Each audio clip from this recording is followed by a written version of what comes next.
rules. Play it for me. We just need to play the open. Oh, wait, we're live. Oh, hey. Scroll down. Hi. Scroll down. There you go. Ladies and gentlemen, the young Liberace here on the. No, we're keyed in officially start the show. Yeah, hold on. We got to make the show official, right? Ooh. Word, how you say things. You just told me to play it, and then you yelled at me for playing it. Get it together, Suave. No, you're here every week, bro. You know how the show works. Just hit the goddamn open. Hit the open. Hit it. Quit Play it. talking. Live from the Lucas Oil Studios, it's Horsepower Hump Day. Because every NASCAR fan needs a push of the old bumper to get him over that hump. Stop. Oh, my God. Here's Kenny, Crash, Richie, and Cole. Let's get humping, boys.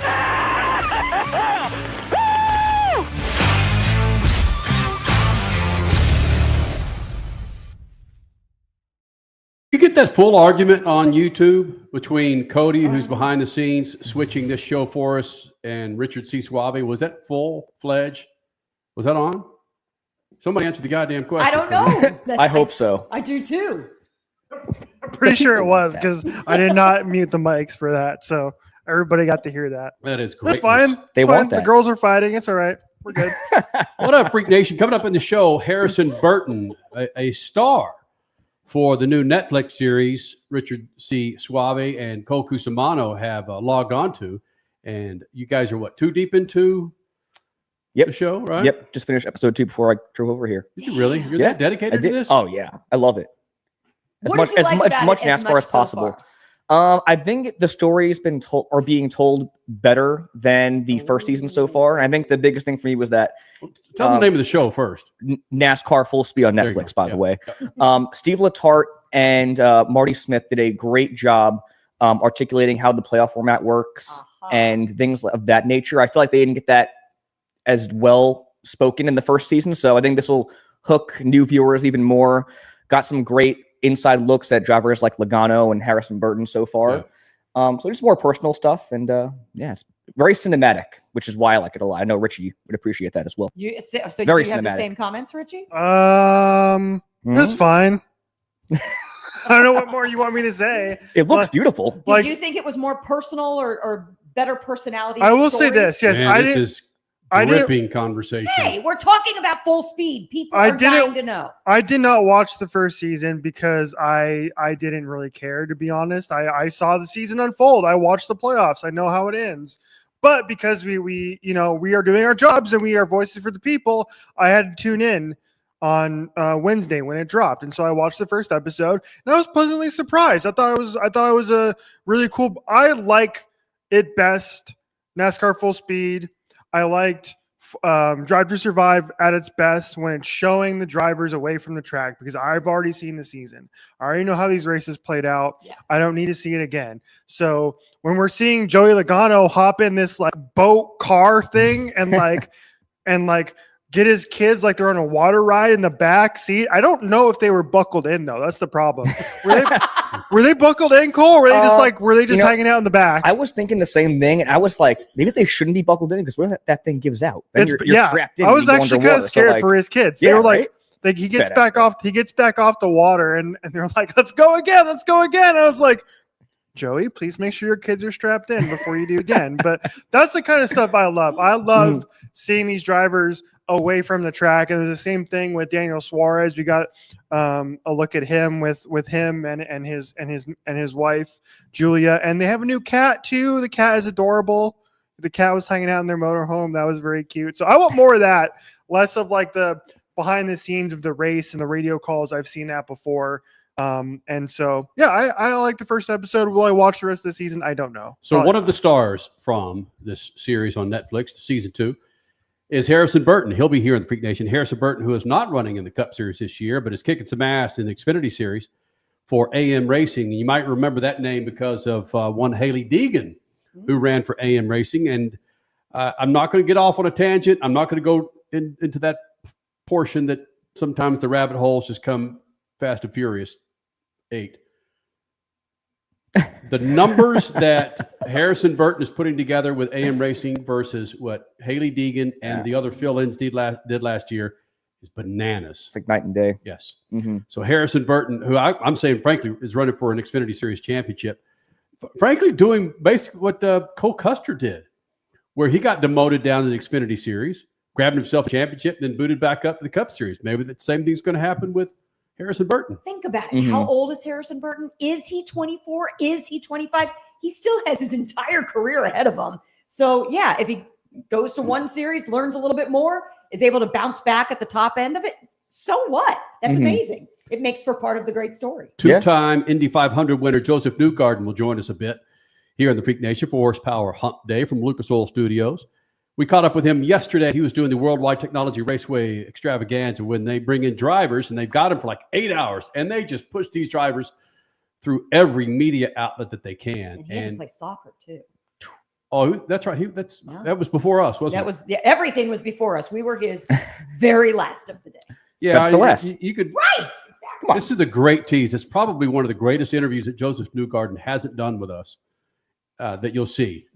He's so not into the interview with us. He goes, He's heading to the airport. Just get me to the plane. Get me to the plane. I'm going to get back to my damn family instead of talking to these two pinheads. All right, so Joseph Newgarden, Harrison Burton will be joining us here for Horsepower Hump Day. Don't forget Speed Freaks every Sunday night, 7 p.m. Pacific, 10 p.m. Eastern, right here on YouTube, on the Freak Radio Network, Facebook Live, then, of course, on Mondays, 12 p.m. Eastern and Pacific on Racer Network. So Ben Kennedy, the son of Lisa Kennedy, again, Lisa Kennedy, part of the France family, Lisa Kennedy and Jim France, the two highest executives when it comes to NASCAR. Ben Kennedy is Senior Vice President of, I want to get his title correct, Senior Vice President, Strategy and Innovation in NASCAR. Had a online media press conference yesterday, Richard C. Suave, and caught my ear with a couple of things that he had to say. Do we want to get into that initially? Do we want to warm this up with what Ben Kennedy had to say about the future of NASCAR? No, yeah, let's dive into it. It's the big story. It's the best. It was the worst kept secret in the history of sports because we like kind of knew about this well over a month ago that Homestead was likely to be the new finale for 2026. It was confirmed in the media a couple weeks ago by Jordan Bianchi, and then it was officially announced on Tuesday. And Ben Kennedy did a press conference, and he was about a bunch of different things. A couple things that I think came. But wasn't it yours truly, as you look across this wonderful studio of ours, that said it's going to be at Homestead because of what you told me you saw on Miami or Homestead's website? And I said, it's going to be there. And you said, let's just don't jump the gun yet. It's not going to be there. It's a non-story right now, guys. Let's talk Formula One. We speak goodness. Oh, my goodness. Whatever. I called it before Ben Kennedy called it that the final was going to be at Homestead next year. Give me some cred, bro. No. None. First of all, can we point this out if you're watching us on YouTube? For whatever reason, I've been isolated. I'm completely in the Freak Nation studios. I'm alone by myself. This is how much the three of them can't stand me. It's because they're all by themselves over here, and I'm over here by myself. But no, you and Cody are the electronical people. I guess so. Yeah. But I'm not going to give you any credit, Kenny, because it was the Reddit people. I'm going to give the Reddit people. I'm going to give the Reddit people credit. They were the ones who found that first, and I was like, wait. It ended up being true, so I was wrong. I will say that I was wrong. Reddit is the new millennial J-ski, right? Sure, we'll go with that. Yes, okay, that's a great way. That's a great way to describe it. Anyway, for NASCAR, yes, Ben Kennedy press conference about Homestead, Miami being the new championship home. Couple things that I think caught my eye, at least in here. He talks about what we're not going to see as the championship moving forward. He talks about how NASCAR and SMI might be more in bed together than we think when it comes to the championship, and also the possibility of a brand new playoff format coming at some point in the future as well. I want to start with the thing that I think caught my eye the most, and something that I told you about last week, and y'all looked. And y'all, when I said it, you were like, "You're crazy, Cole." You were like, "You are crazy for wanting more road courses on super speedways as the championship finale."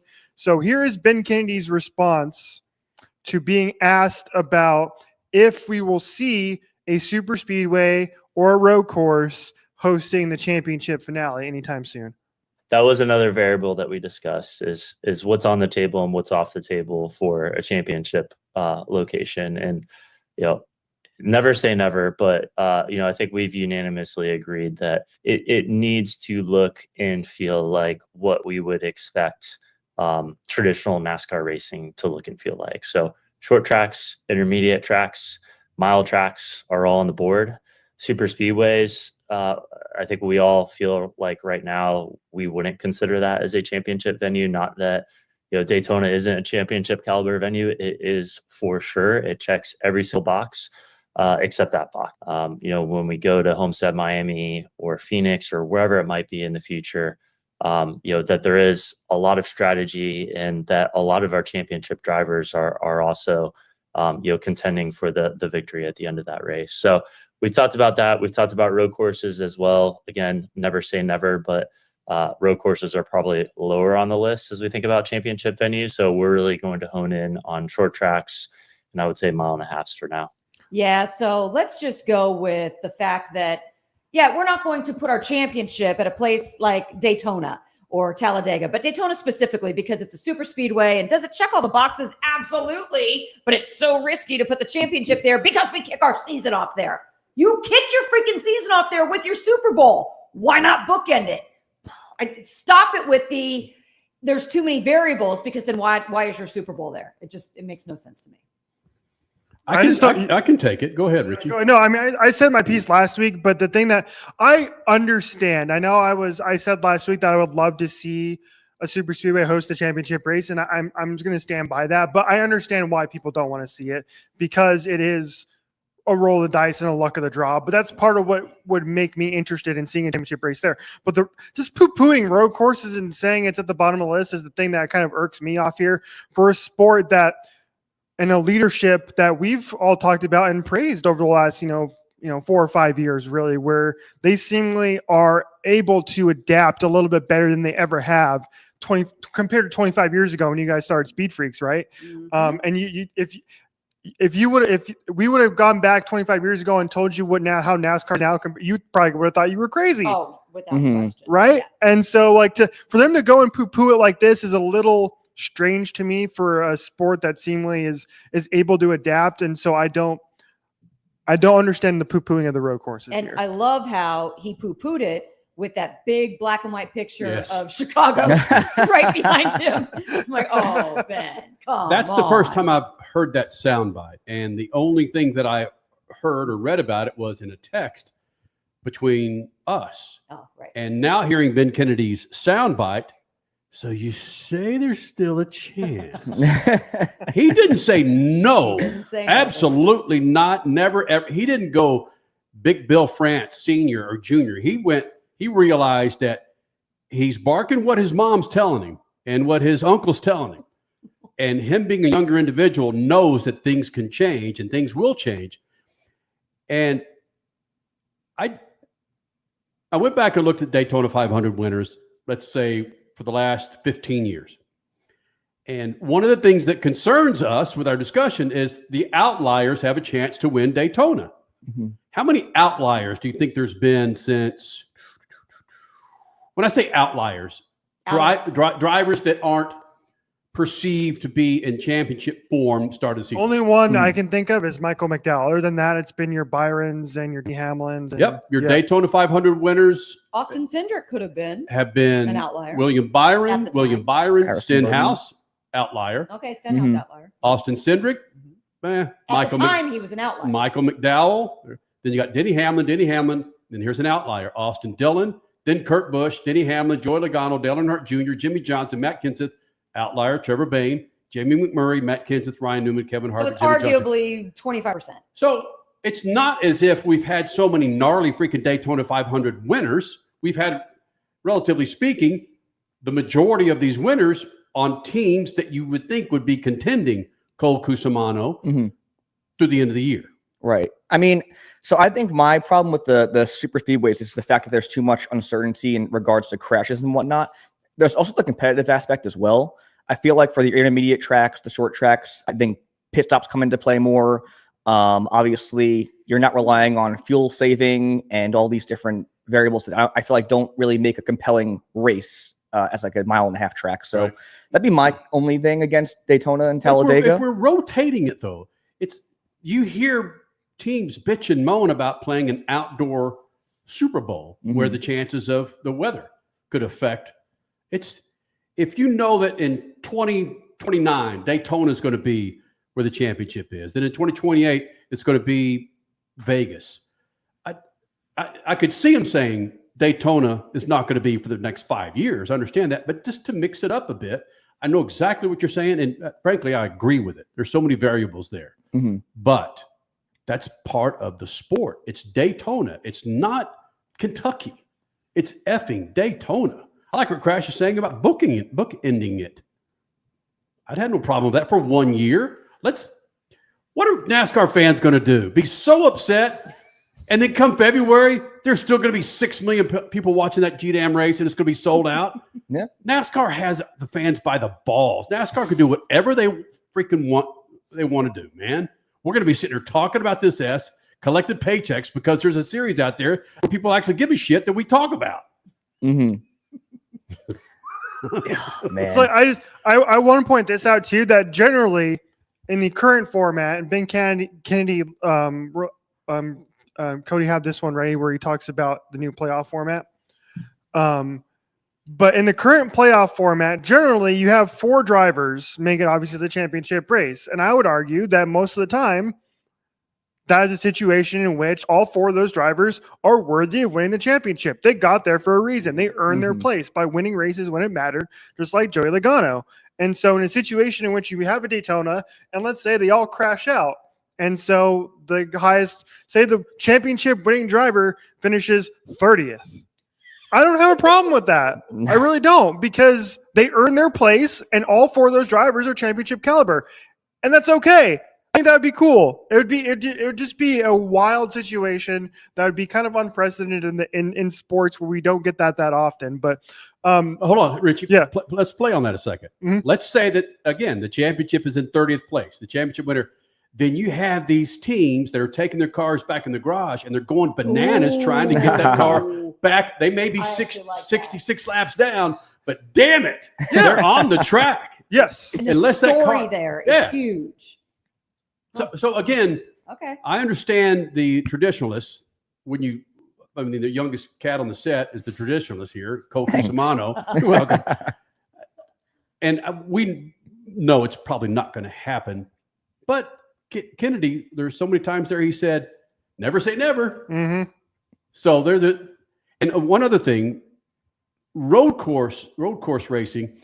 If you look behind Cole, give me a shot of Cole. There's a yellow Corvette hat, and that's autographed by Ron Fellows, who for many, many years was a road course ringer for NASCAR. And when we started SpeedFreaks 25 years ago, road courses, Sonoma and Watkins Glen. That was it. And Boris said, Ron Fellows, Kelly Collins, a number of other drivers would fill in for prominent drivers. But you had other drivers out there like Jeff Gordon, Tony Stewart, Ricky Rudd. They could freaking wheel a car. because they put themselves through the training of that. And by the guys like Ron Fellows. Yep. So yeah, it just made you a better rounded driver. And oh, look where the championship is now. You got to master those disciplines. And that never happens now. Right. Talk about what we The were ringers, talking. the ringers The ringers. don't happen, yeah. Hell no. There's too much tied up into it. Yeah. You've got a guy like William Byron and other drivers that escapes me at this point that earned their way into Big Boy NASCAR Cup Series by playing. I sound like the old guy playing a G-damn video game. It is. It's a freaking video game. But it's a different discipline. It is. And it's still successful. And the majority of those videos, I understand that you practice on ovals when you're going to race them, but I can promise you that William Boring didn't start on ovals and stay on ovals when he's sitting in front of his screen. True. So as these next generations come on board, for Ben Kennedy, Lisa Kennedy, and Jim Francis say, we're not going to have any road courses, I think you're shooting yourself in the foot. I would say there might be an opportunity because there's more individuals. I mean, look at what sports car racing is doing. It's going by leaps and bounds with all these manufacturers getting involved and younger drivers, i.e. Connor Zillich going over the TA2 class and kicking the ass of dudes that have been running it for 15, 20 years. So I'll end this comment about about this, saying, I think there's an opportunity for a road course to be involved as the championship race. If the format doesn't change, meaning we talked about an aggregate with the final 3 or 4 races, but I think road course racing, a road course would come before Daytona. Yeah. Mhm. Perfect transition. Yeah. Perfect transition, because Ben Kennedy was asked about, and there have been rumors. We have this drivers council where some of the drivers are in on it to try and come up with possible format changes to the current playoff system as it stands. And Ben Kennedy was asked about that, and he said that there's things in the works and that they will be announced at a later date. Go ahead. Yeah, we don't have a firm deadline per se, but I'd say at some point in the next few months, I think we'll have more to be able to share on what that looks like. And I would say it's been a very collaborative process. Tim Clark and the team have led it, and we had a great meeting in Daytona with many stakeholders across the entire industry, whether it's teams, drivers, broadcast partners, people that are looking at data from what our fans are saying. So it's a really collaborative process. We've taken a few steps, since then. I know there's going to be many more meetings on it. So, again, nothing to report today, but I would assume sometime this year we'll have more to share. All right, hold on just a second. You hear the word he used in there Nothing at this time to share. Wait, no. before that? Okay. And I just looked it up, according to Google. He used the word few months. Mhm. All right. Richie, how many months? Or what's your number when someone says a few? What do you say? Okay, well, a couple is 2. Mm-hmm. So a few, I would say, is between like No. 3 and 6. No, 3 and 5, because 6 is half a dozen. So you refer to that as half a dozen. And what's several? Several 7. is 7. Several 7. Like several. It's 7 to 11, and then you start referring to it as dozens. Mm-hmm. There we go. There you go, Freak Nation. You can't get that asked Wow. anywhere Well, else. according to dictionary.com, how Wow. many is a few? A few is generally considered to mean between 2 and several. Two and several. Some people use a few to mean around 3, but this is not universal interpretation. Its meaning is highly relative to the context. It often depends on what's being discussed, especially the scale and expectations. So do we know by the end of August? If they're changing the format in 2026, I'm going to say we yes. sure as shit Yeah, better know, I think so. right? I think before the playoffs start, they'll probably have something out there. There you go. Yes, agreed. No, Yeah. I think this is a championship weekend announcement. Ooh, yeah, I can see that too. Yeah. But when they do that media get together the week before the playoffs begin, they like having big announcements Mhm. then. Mm-hmm. So yeah, it could be either, but I'm going to say by the end of I don't know. August, Well, beginning I mean, the September. way this NASCAR season is going, they're going to need something. I talked about it on Sunday night. I said we're into the dog days of summer now with this NASCAR season, and there was another Jeff Gluck poll from Texas where it was like 51% good race. It's like they need something, man. So at some point this summer to get a little juice into the situation. Maybe you're right. Maybe we get it this summer to put a little juice into everything. Okay, so here's another thing. Do they need something? Because 50% say that they love the race in Texas, 50% said they didn't, but they still got over 2 million viewers. People are still watching. That's the conundrum. I've been mentioning that before too. It's like NASCAR has no reason to change because Yeah, people exactly. are still watching this stuff. Yeah, clearly it's not that bad. I mean, you're watching. 50-50 is crazy, by the way. That was a great Texas race, in my opinion. I thought so too. People just want to find something to complain about. So they'll complain about the new playoff format, I'm sure. Of course. Hope so. Because then it gives us something to talk about. We got one more soundbite from One more. Benjamin Okay, Kennedy. so one of the things that is part of the conversation surrounding the possible championship, obviously, is NASCAR owned tracks versus Speedway Motorsports owned tracks, and whether or not a Speedway Motorsports track is in contention to host the championship race. As a reminder, SMI, Atlanta, Bristol, Charlotte, Dover, Kentucky, Las Vegas, Nashville, New Hampshire, North Wilkesboro, Sonoma, and Texas. So here's Ben Kennedy talking about if an SMI track would be in contention for this new championship rotation.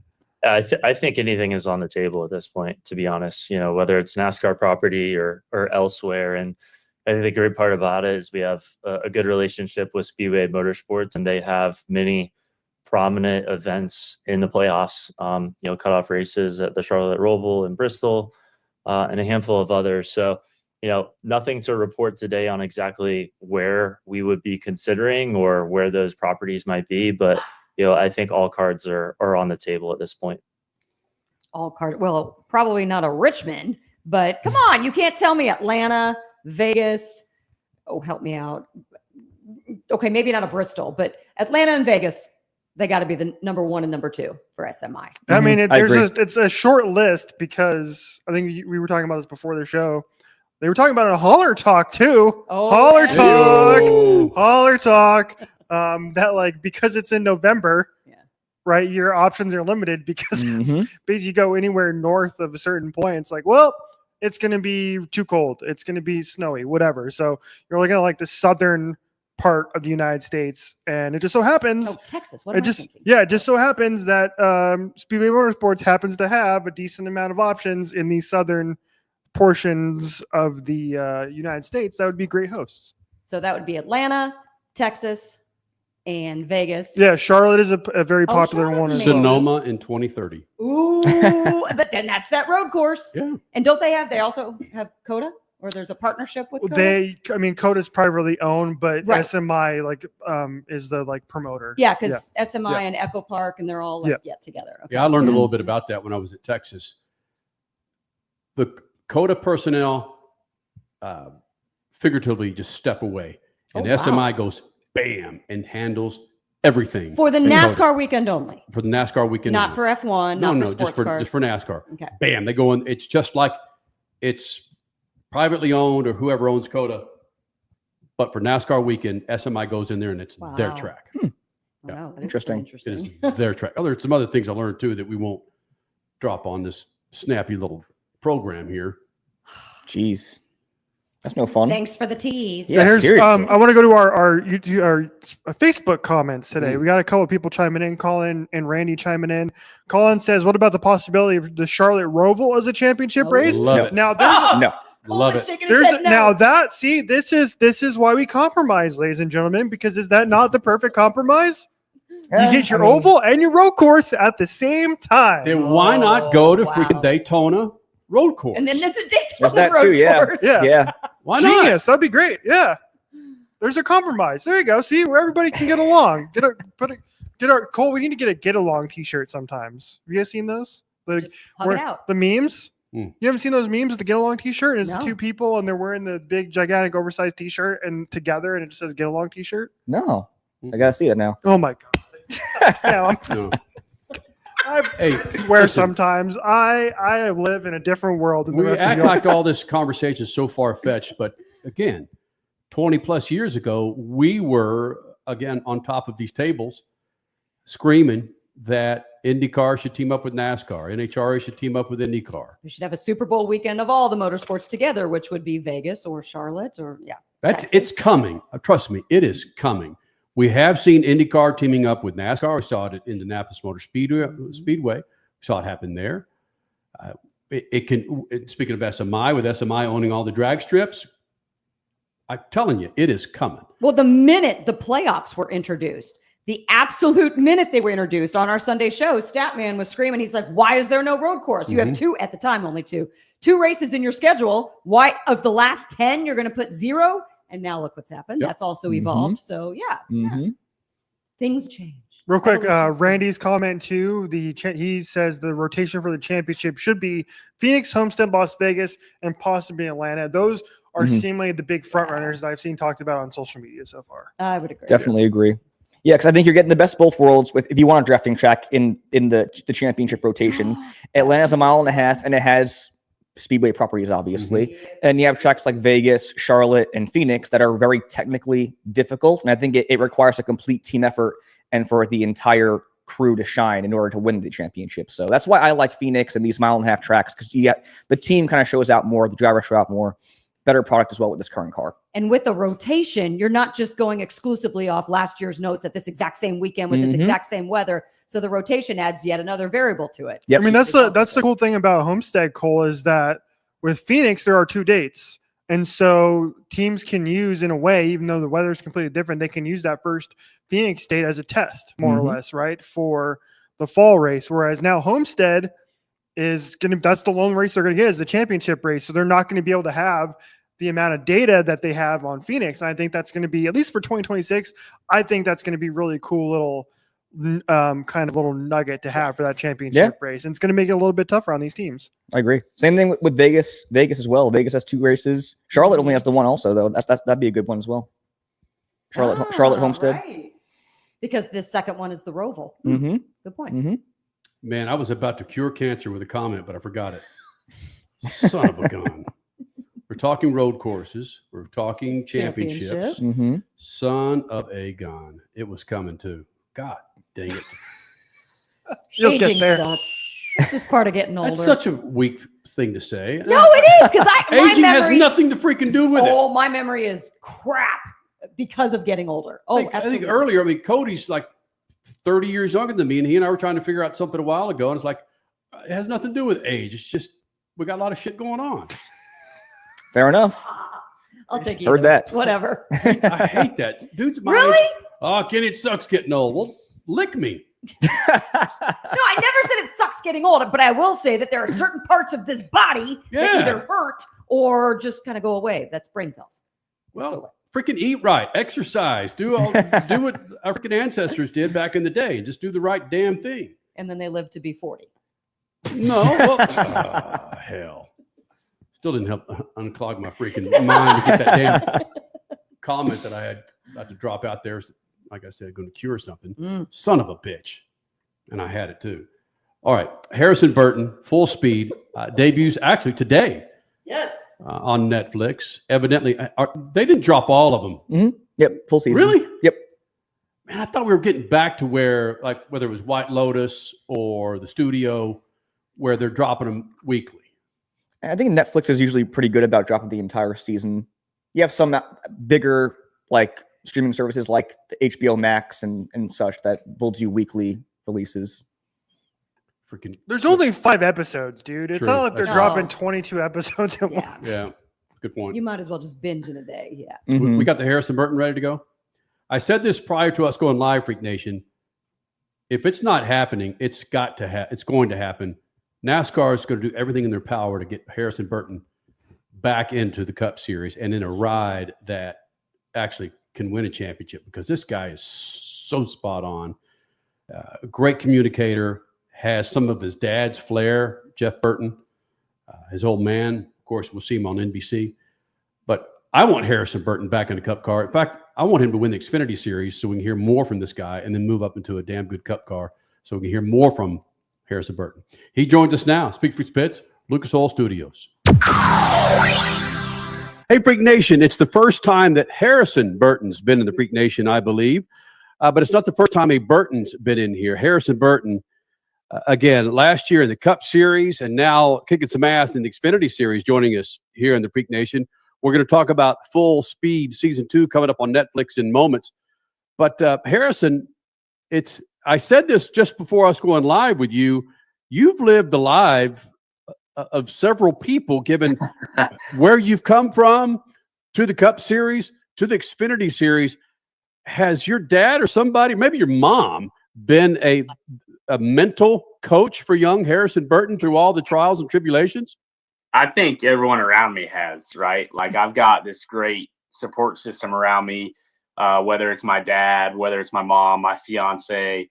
But yeah, I have. I've been through the ups and downs, man. I've lived racer's life for sure, right? Of success. I've won at the highest level. I've been the guy that's been the most hyped prospect, and I've been the guy that, loses his job. So I've just got all this experience and all this, life experience, right, kind of going for me. And I think it's a big weapon for me. I feel more hungry, more motivated now than I ever have.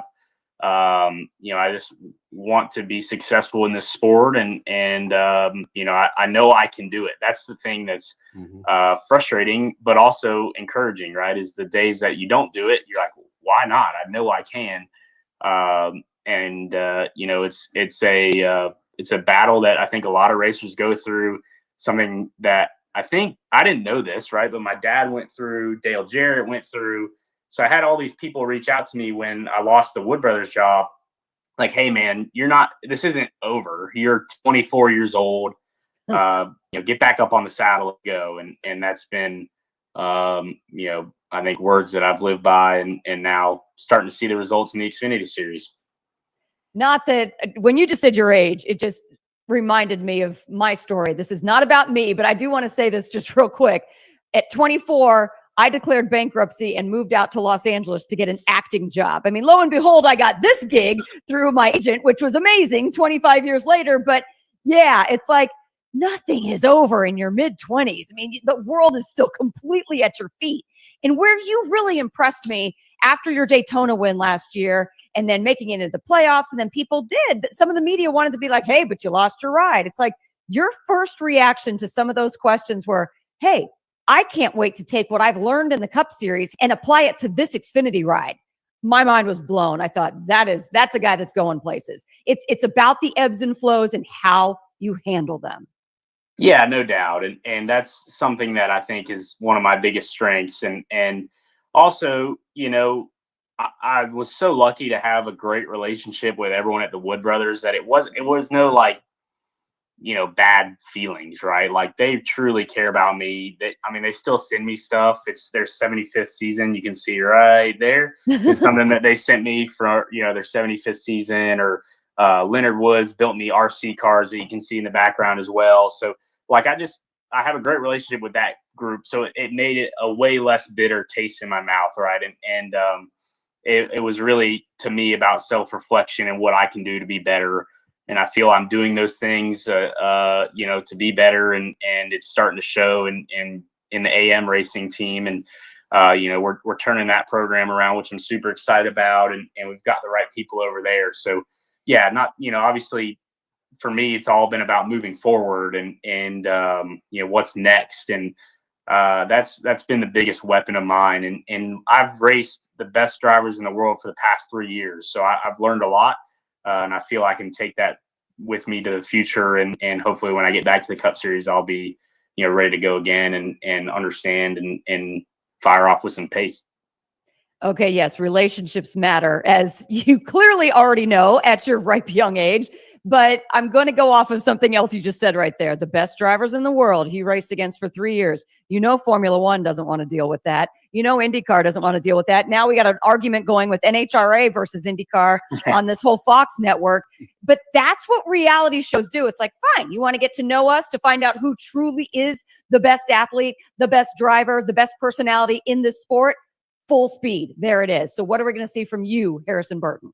Yeah, for me, Full Speed was such a cool opportunity, something that came together pretty late as I had won my way into the playoffs with 2 weeks till the playoffs started. So it was like, hey, you won this race, and now Netflix crew is going to follow you around for your everyday life. Get used to it. It's like, okay. So, it was really fun to go through that. And I'm really excited to see what they, how that's portrayed or how it's viewed. I've gotten to see the episode that I'm in, and just super cool for me to see my fiance or my parents or my sister or my friends or whoever may be on camera, because, now it's on a Netflix show. Right. And so to me, it's just such a great opportunity for myself, but also for our sport to really show the stories and what racing is about. It's so hard. And people that are listening or watching this show are obviously, invested in motorsports, so they get it. But it's so hard to explain to the everyday person why driving a race car is hard, because they can't go do it. They can't go, throw a football and I can do that and say, okay, yep, I'm not Tom Brady, but they can't jump in a race car. And so trying to convey that, I think, is hopefully what we did a good job of, what I did a good job of, and what it means to all of us, right? We're willing to do things that the average human wouldn't do just to go win a race, much less, keep your job or run, bet one spot better. I've seen guys, we watched Michael McDowell this past weekend crash running third, willing to put it all on the line to try and win a race. I've seen him do that same thing for 15th, trying to pass me too. So that guy races hard. And that's how all those guys are. It's just such a dog-eat-dog sport. And that's what makes it really special. What is the most difficult thing for you Is it in the cockpit? Is it outside the cockpit to keep you mentally focused in the gruelingly long season that NASCAR is? Yeah, for me, it's outside.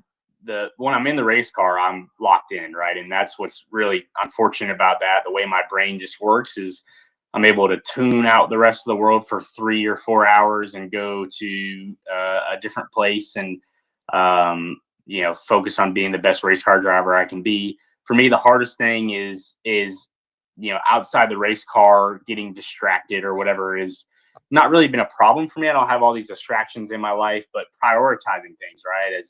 As a race car driver, it's a sport that takes everything to succeed. It takes everything out of you. And so for me, it's really hard to tell, my fiance or my friends, hey, I can't do that because I have to do this. And I have to do that all the time. That's my life since I was 5 years old has been, no, I can't do that. Can't do that. Can't do that. Got to go to the racetrack. And it's not, I guess not, I have to, but I want to go to the racetrack. And so, that's such a challenge for me and something that I think, I'm getting better at. It's just hard for me to say no to everybody. Wow. Freak Nation, his name, Harrison Burton, joining us here in the Freak Nation. Full Speed Season 2 Netflix debuts this week, again on Netflix. Of course, Harrison Burton was part of the 24 playoffs in NASCAR Cup Series. And Harrison, you can't escape being Jeff Burton's son. You can't. All right? As much as I wish I could. No, I'm kidding. But. Listen, I'm kidding. When we started Speed Freaks, we prided ourselves in being honest, and you saw warts and all, which, again, was unsettling to some people 20 years ago. When we said, Jeff Burton, come on here, Jeff Burton was himself. That's who Jeff Burton is. At the time, he was very vocal with us and not with other interviews. Yeah. So it started. People would look around and go, "What?" Yeah. So there are two easy questions to ask you, and I'm not a low hanging fruit guy, but I am going to ask these of you because I'm an admirer of your old man. Tougher being your dad's son, or tougher following in your dad's footsteps through the series into the Cup Series? That's a great question. Well, I'll say this. My dad was the best dad I could ever ask for. I grew up, my dad was my hero. Now, what that meant was when he got mad at me or when he told me I wasn't doing good enough in the race car or told me I needed to do this or that, it was personal for me, right? Because I'm like, dude, like, I don't know. It felt different, right? So that was really hard, right? When my dad he was, you guys know my dad, right? He's kind of a hard ass. And so he'd get in my face. I'm 6, 7 years old. And he's like, hey, what are you doing? And it created this level of intensity in my driving. I think it's definitely been a great thing for me. I handle adversity way better because of how hard he was on me in the race car. I think that was the hardest thing that we've ever had to deal with relationship wise was the arguments over racing. And it's not arguments, or I guess that was the wrong word, but him trying to teach me and doing it his way, which was pretty harsh, right? And so I really learned a lot from him in that way. Me and him are honestly best friends, right? Like I call my dad and talk to him all the time. We just shoot the crap and go play golf or whatever, right? So I'm trying not to paint him in a bad light because that's not what I'm saying. But my point is, it was challenging growing up being, I guess, idolizing him and wanting him to be proud of me. And then he was always real. He was always like, hey, this isn't good enough. And that was always kind of a tough thing. But now look at you. I mean, it's the way it was supposed to be. Well, where I'm leading into is Crasher and I, we're married. We have an 11-year-old daughter. We haven't gotten there yet. We've gotten close where my daughter has said horrible things like, Dad, I hate you. Things like that. Yeah.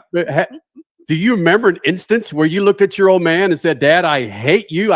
Why are you my dad? Come on, be honest with me, Harris. Oh, come on, man. I wish I could tell you. I wish I could tell you yes. I don't remember it being like that. I just remember being and I think being a teenage boy is always challenging, right? Because you're just trying to be the man of the house and you're just not at that point. And you know, when your dad's a race car driver, he's kind of got a leg up on you in the cool factor when you're just like a middle schooler playing lacrosse, right? So, yeah, you know, I thought I never really got that bad, but he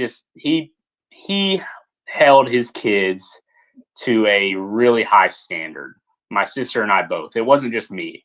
My sister and myself, I think he held to a high standard, and that led to us having moments of like, gosh, you know, he's so tough on us and blah, blah, blah, blah, blah. But it was always, you know, I think a respectful way. I didn't, and I'm not, you know what I'm saying, but it was always a good thing for sure. What did I tell you, Freak Nation? That's a dude you want to see for a long time. It's not that he's kissing up or trying to toe the company line. It's just you get what you get with Harrison Burton. He's not just a dude, right? Mm-hmm. Oh, yeah. I love the authenticity as well. That's what I think people want to see. It's what I want to see from these drivers. And it was cool watching Full Speed because you got a glimpse into that dynamic between the father and son combo of Harrison Burton, Jeff Burton, even like the coach dynamic. So I really appreciated that interview and sort of his insight and transparency to what that's been like over the years. And I want to go back to what you were saying about the Wood brothers and, you know, getting a quality ride. I feel like Harrison Burton's a driver that has a ton of talent. We saw it in the Xfinity Series before he made the jump to Cup, and now obviously in the Xfinity Series again. But you're seeing also like Josh Berry has had a lot of speed with the same exact equipment. And it's just, I think it's a matter of these drivers, these young drivers getting fast-tracked into the Cup Series way too soon. Yep. You see it too many times, and I think people should be more keen on making these drivers establish their skills more and hone their, you know, abilities to where they can be competitive once they make the jump to Cup. So I love seeing what Harrison Burton's doing, and it was a great interview. Nice job. Cole didn't want him in the playoffs last year, though. I didn't. And I still stand by that because he was below 30 points. So, yeah. Yep. That line still needs to be established, and when it is, then, yeah, it's part of the rules. He's very talented, though. Very talented driver. Very, very transparent guy. There's another 5-6 minutes of the interview. We'll play more of that interview Sunday night on the national show, which, again, you can catch on YouTube or the Freak Radio Network or on Facebook Live or on Racer Network, Mondays, 12 p.m. Eastern and Pacific. More with Harrison Burton. Okay, so bottom line, that was to reintroduce to the NASCAR audience. Full Speed is here. Yep. Cole's watched it. Richie's watched it. Cody? Yes. Cody's watched it. It's up to you and me. Kenny, are we going to watch Full Speed? I would like to. After seeing that, I want to go watch Full Speed. It is kind of part of our job. Does Henley want to watch? Come on. Yes, she will totally want to watch. There we go. So there we go. I will watch it with Henley. If you don't want to watch, fine. I'll stick up for the family. Crasher, I still got the 2006 NCAA football championship somewhere that I go back and watch from time to time. Right.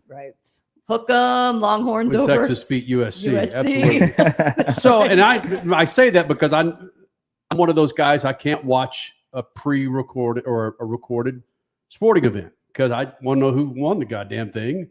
I just can't do it. I can't sit through 3 hours, especially with our phones now. Richie and I've talked about it, where fortunately, when you go see a movie in a movie theater, you're kind of beholden to the rules of that theater. Don't pick your damn phone up. But when you're at home, you're like, damn, man, we got 2 more hours left in this recorded game. I know who won this damn thing. That is so true. And we'll do this, Freak Nation. We spent a good 10 minutes with two-time Indy 500 champion. 3 out of the last 4 races at Worldwide Technology Raceway. Is that right? 3 out of the last 4 at St. Louis WWT. Yes. So he's won. He's an oval man. I mean, Joseph Newgarden. He's had a struggling start to his season, but the Indy 500 is not far away. And then Worldwide Technology Raceway, and then Iowa, and then right. You get the point. I mentioned that we were going to show some of that during this bit. I'm not going to do it. We'll save it for you for Sunday night. Don't forget Cole Cusimano and his brother Steven dropping the Money Stop Bomb on Friday mornings, right there, Cole Cusimano? That's right. Every Friday, 7 a.m. sharp. Got all the best NASCAR betting analysis you need to bank out on Sundays. Good show on tap. Can you give us a teaser for Kansas? Teaser? Give me a long shot. A long shot? Medium long shot. Alex Bowman. Really? Alex Bowman. He's finished top 10 in all 5 of his Kansas starts in the next gen. But he's a long shot? Medium. Yeah. I mean, he's plus 2,200 for the race win. Holy crap. But he's been great here in the next gen. He's due. He's been good in the mile and a half as well. Yeah. So, yeah, could be a really good sleeper for this weekend. Which, by the way, Harrison Burton will be joining in on our Beat the Freaks this weekend. Oh, He has 3 drivers that he picked That's cool. to win the Cup race. Did he pick Bowman? Ooh. Let's just make sure people follow us on X so they can actually be a part of this big old thing. Okay. Crash, you're gonna wear your jailbird outfit Sunday night too with stripes. This is not a jail. Don't jail stripes go the other way? This is not a jailbird outfit. This is It looks good. Looks it does look good. I just Tommy Hilfiger, actually. Tommy girl, like our cat, Tommy girl. That's what it is. It's a little. I'm not gonna. It's a little too small. But Cole, what do you think? decided to still go with what do you it. think of your new setup sitting over there? I love it. I mean, I got Dale Jr. hood right here. Right. Freaking Ken Block, the legend, right there, Yeah. right above you. Some really awesome. I mean, Richie's been with us Check for fire what, suits. 12 years, and Look you're at this. still over there at the kids' table, Richie. It is like the kids' table. I said I was mad about it like Mm-hmm. 40 minutes ago. Now I'm into it. I told you to tell Richie this has nothing to do with a promotion or demotion. This is Richie and Cody work on the electronics of the show. They have to be together in case all hell breaks loose, and then they can help each other. So that's not a demotion zone by any stretch of the imagination. That is like the most important zone. It just doesn't have fun things Thank you, behind Crash. it. Thank you. Seriously, that's what it is, though. You were supposed to tell him that. Really? Yes. I don't have my, what is it, Millennials for Dummies book. Do I need to share this with Richard?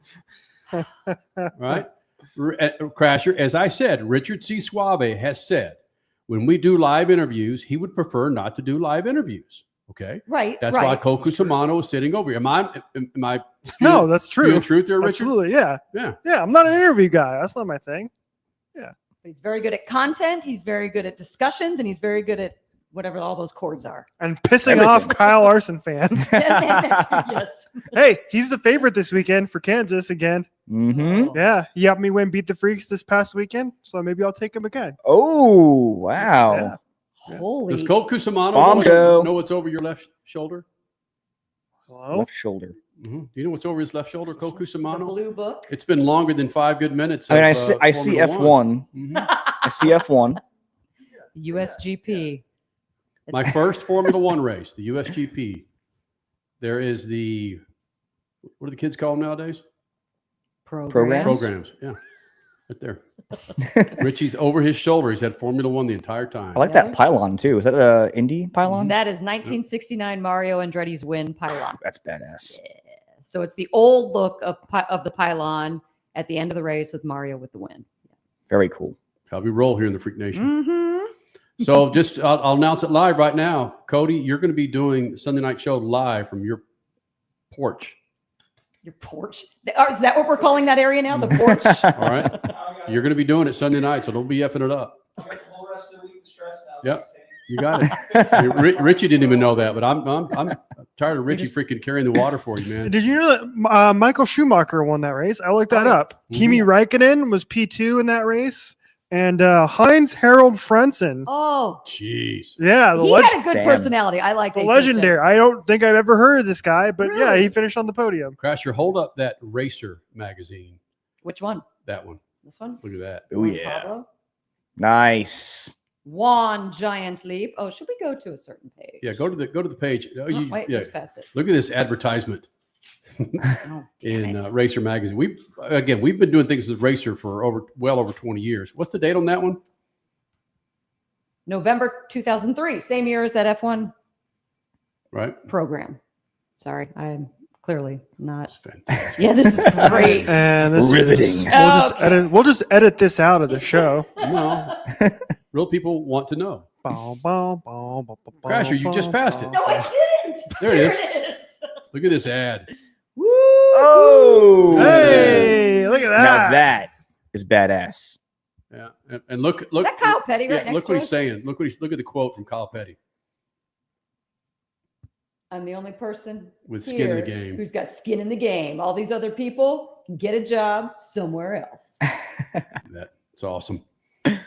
22 years ago, Freak Nation, and now we're on Racer Network, That's formerly MAV what's TV. really weird about. Yeah. badass. Wow. Oh, and show them the one. Who's on that cover?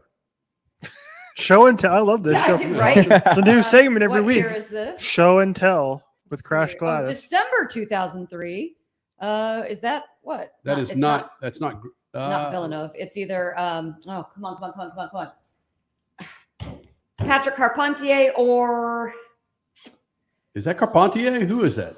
it's either Carpentier or damn it, who's his teammate? I've always had a problem with motorsports. I mean, Formula One's as guilty as anybody of not putting the drivers' names where you can actually read them, just relying on the freaking number. You have a 1 in 20 shot in Formula One. Actually, a 1 in 2 shot, so you know. Right.